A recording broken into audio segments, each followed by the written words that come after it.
Hi, I'm Dr. Alicia La Hoz, licensed clinical psychologist, author, founder of Family Bridges, which sponsors programs such as Wise Up.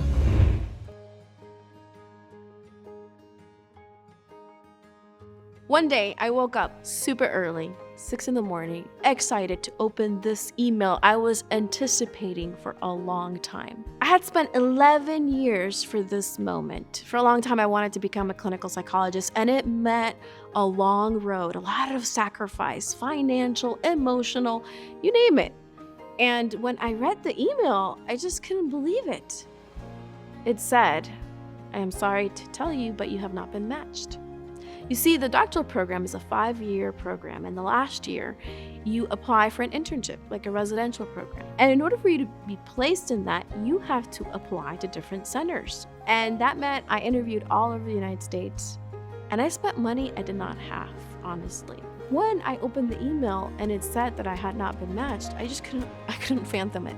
What was gonna happen to us? All that money that we had invested, all that time, all that energy kind of just evaporated. I could not believe that I had been rejected after doing everything that I was supposed to do. I was angry at God, and I told them so, and I just needed a moment to gather.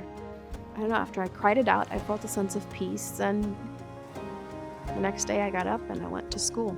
I felt all the eyes on me. It was probably like 1 in 3 or something that didn't get matched in the region. And I just felt like if people were talking behind my back, I felt the shame. Then I got a call from my advisor, and he says, "You have an interview tomorrow." It took me by surprise. I didn't even realize it. There's a clearinghouse. He had worked it out. He knew I had not been matched, and he made a connection. In that interview, we hit it off with the clinical director, and he just offered me the position right then and there. I took the position, and months later was able to start in that area of work in clinical practice. In that organization was where Family Bridges was birthed. Because of that work is why I'm here today. And because of that work is why we opened up the program Wise Up Girls. I've had the privilege over the years to have so many women speak into my life, whether it's my mom, my 5 sisters, aunts, friends, faculty, and different advisors.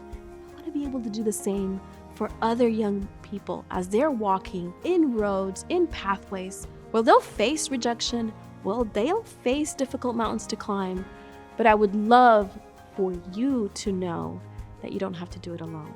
There's other young women, that there's other women that can come around you and carry you through.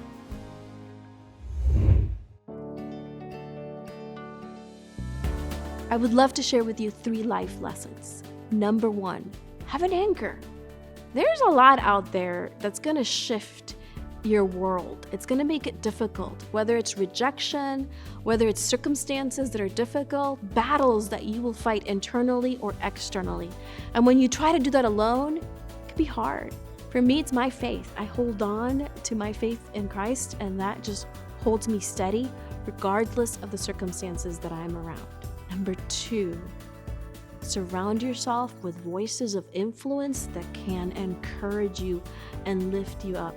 No reason to do life alone. Number 3, battle your mind.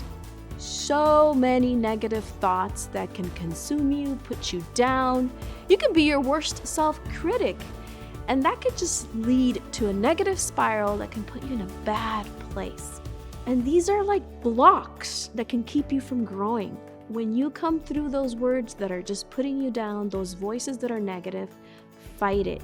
Don't just swim in the sea of negativity. Don't just believe the negative self-talk.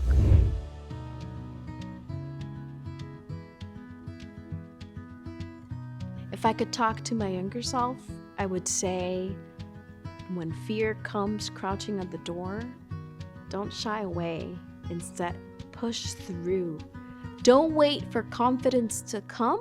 Grab the opportunities that are in front of you, and then confidence will follow suit. When you're overwhelmed and life is just pressuring you and putting you down and you feel suffocating and you just don't know how to turn or what to do, take the next wise step, the next wise step, and the next wise step. And before you know it, you'll walk, you'll jog, and then you'll soar.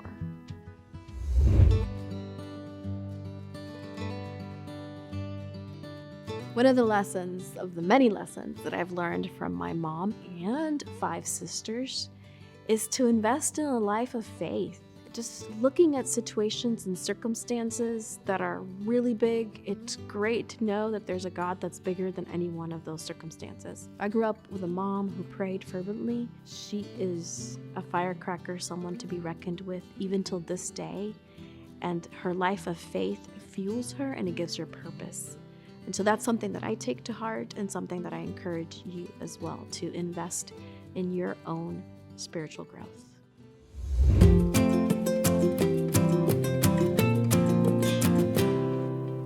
Rejection hurts.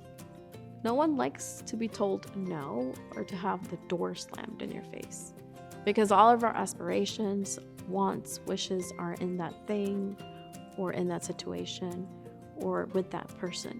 I would encourage you though to take a step back and recognize that oftentimes it's not just about you. So don't take it personally. There's other things beyond the current situation that informs that. So keep working, keep pushing, keep making the calls, keep knocking on the doors, keep accepting the opportunities. And yes, sometimes those won't pan out the way you would want them to. But you'll be surprised later how it was a good thing because it wasn't the right timing, or how things turned out even better than what you envisioned them to be.